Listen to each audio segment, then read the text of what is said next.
Hello viewers, इस video में हम जिस ड्रग का रिव्यू करेंगे उसका नाम है लिवोफ्लॉक्सासिन, जो कि दरअसल एक एंटीबायोटिक है और 500 mg में आती है। इसके अलावा इसका बहुत ही फेमस ब्रांड है इंडिया में लिवोक्विन के नाम से। 500 का मतलब 500 mg। 500 mg के अलावा भी इसके मुख्तलिफ डोजेज अवेलेबल है। जैसे 500 से कम में देख लिया जाए तो 250 mg और 500 से ज़्यादा में देख लिया जाए तो 750 mg। अब ये इतनी हाई डोज में अवेलेबल एंटीबायोटिक है, तो ये कौन सी इन्फेक्शंस में यूज़ होती है, उस पर अगर हम रोशनी डालें।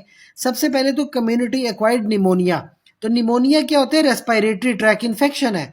तो निमोनिया में 500 मिलीग्राम की टैबलेट यूज़ कर लें या इंजेक्टेबल यूज़ कर लें। 7 से 14 दिन का कोर्स होता है। नोजोकोमल निमोनिया, यानी अगर आप अस्पताल में दाखिल हुए किसी और वजह से और अस्पताल में दाखिल होने के बाद आपको निमोनिया होता है, तो आप इसको कहते हो नोजोकोमियल निमोनिया। नोजोकोमियल निमोनिया में भी आप जो ड्रग यूज़ करते हो 750 mg, चाहे टैबलेट ले लें चाहे तो आईवी लगवा लें 7 से 14 दिन के लिए। इसके अलावा आपके पास बैक्टीरियल इन्फेक्शंस आते हैं, जैसे क्रॉनिक ब्रोंकाइटिस। रेस्पिरेटरी ट्रैक है, ब्रोंक्यूल्स जो होती है उनमें इन्फ्लेमेशन आ जाती है, तो क्रॉनिक ब्रोंकाइटिस कहते हैं। 500 mg की ड्रग लेते हैं, चाहे पर ओरल ले लें चाहे तो इंजेक्शन लगवा लें 7 दिनों के लिए। इसके अलावा अगर जिल्द के ऊपर कोई इन्फेक्शन आ जाए तो जिल्द के इन्फेक्शन के लिए भी 500 mg की ड्रग चाहे ओरल चाहे आईवी लगाएं 7 से 14 दिनों के लिए।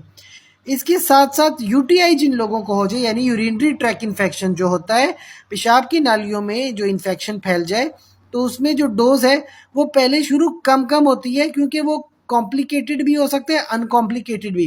अनकॉम्प्लिकेटेड है तो डोज कम रखती हैं, यानी 250 mg तक भी चल जाएगी। कॉम्प्लिकेटेड है तो फिर डोज बढ़ानी पड़ती है।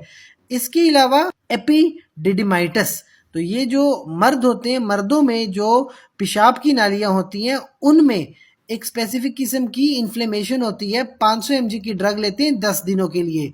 इसके साथ साथ जिन लोगों को पल्मोनरी इन्फेक्शन यानी फेफड़ों में कोई इन्फेक्शन फैल गया है, तो उनके लिए भी बहुत ही मुफीद ड्रग साबित होती है। तो यानी कि ज़्यादातर बैक्टीरियल इन्फेक्शंस में लिवोफ्लॉक्सासिन बहुत मुफीद ड्रग है।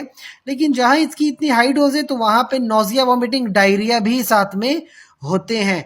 इसके अलावा सर चकराना, नींद ना आना, कॉन्स्टिपेशन वगैरह हो जाना और कोई एलर्जी वगैरह है तो रैश वगैरह भी पड़ जाते हैं। तो मुख्तलिफ तरह के साइड इफ़ेक्ट्स या एडवर्स इफ़ेक्ट्स इसके आ सकते हैं। सो ये हमारे पास ड्रग थी जिसका नाम था लिवोफ्लॉक्सासिन और बहुत सारे बैक्टीरियल इन्फेक्शन में बहुत ही मुफीद ड्रग है।